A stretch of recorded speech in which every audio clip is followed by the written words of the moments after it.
Welcome back to my Miata series. To start this episode off, I am replacing the shocks and springs.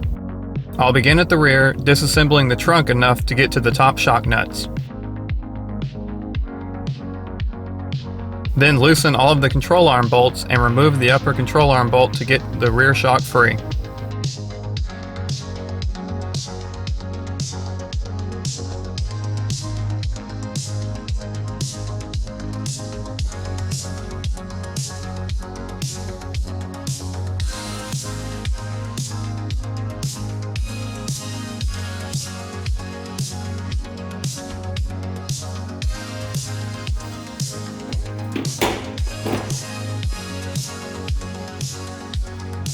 And repeat the process on the front suspension, loosening all the control arm bolts and removing the long bolt holding the upper control arm.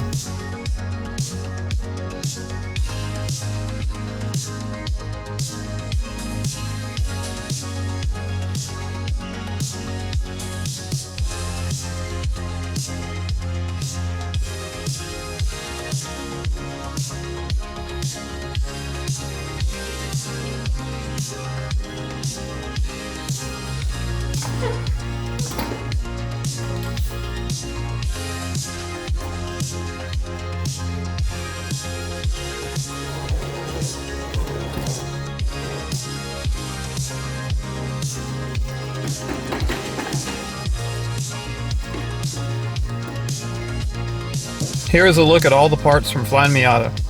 Koni shock absorbers, spring perches, dust caps, adjustment knobs, Mazda rubber bushings, and Flyin Miata bump stops and springs.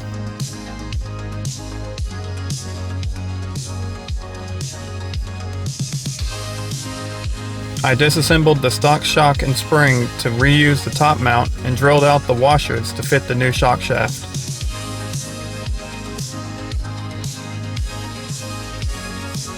Then I assembled the new shock absorber with the FM springs.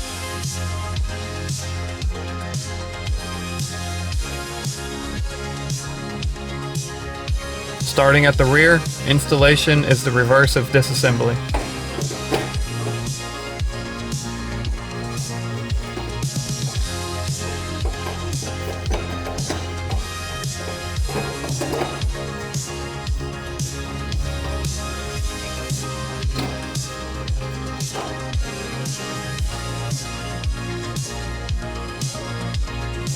I used a jack to compress the suspension to ride height before torquing down all the control arm bolts and nuts.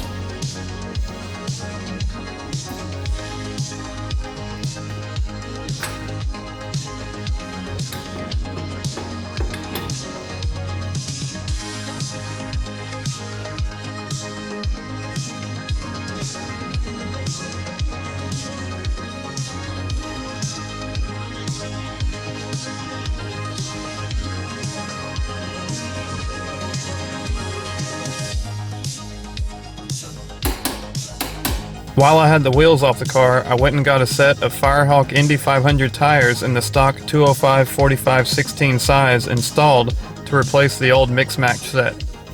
And here is how the car sits with the new suspension installed. Next, I'm installing these Flyin Miata sway bars.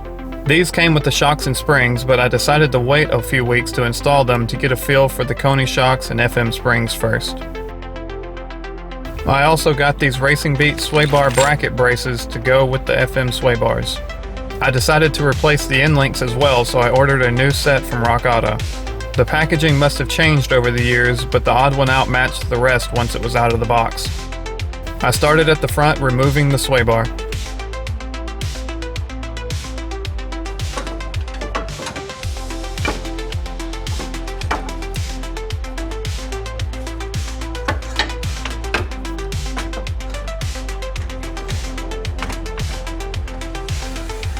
Once I had it side by side with the new bar, I installed the end links.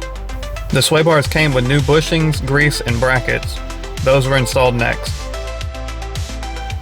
Once complete, I slid the sway bar into place and installed the Racing Beat braces.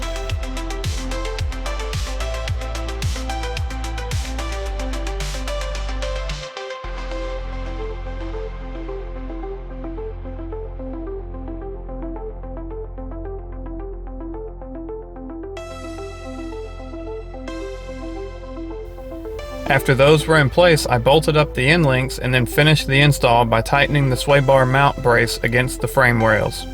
Flyin Miata recommends starting with the front bar end link in the softer of the two positions, so that's what I did.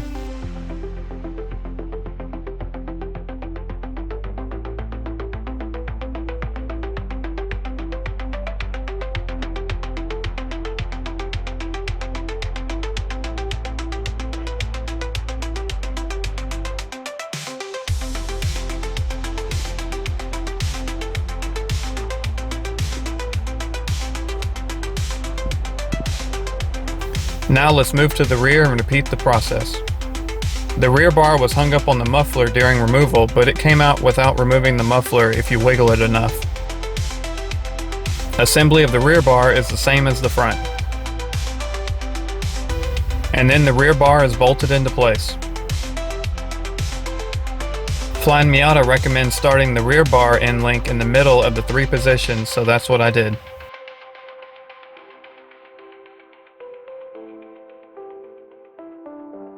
A little while later, I picked up these Flyin Miata door bushings.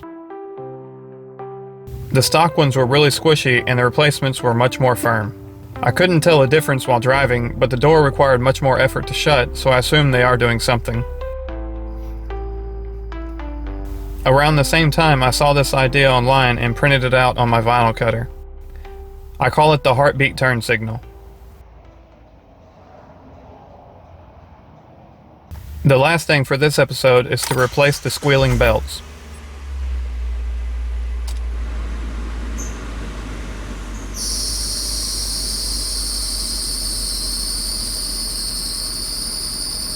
I picked up these two belts from Rock Auto.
And that will be all for this episode. Thanks for watching.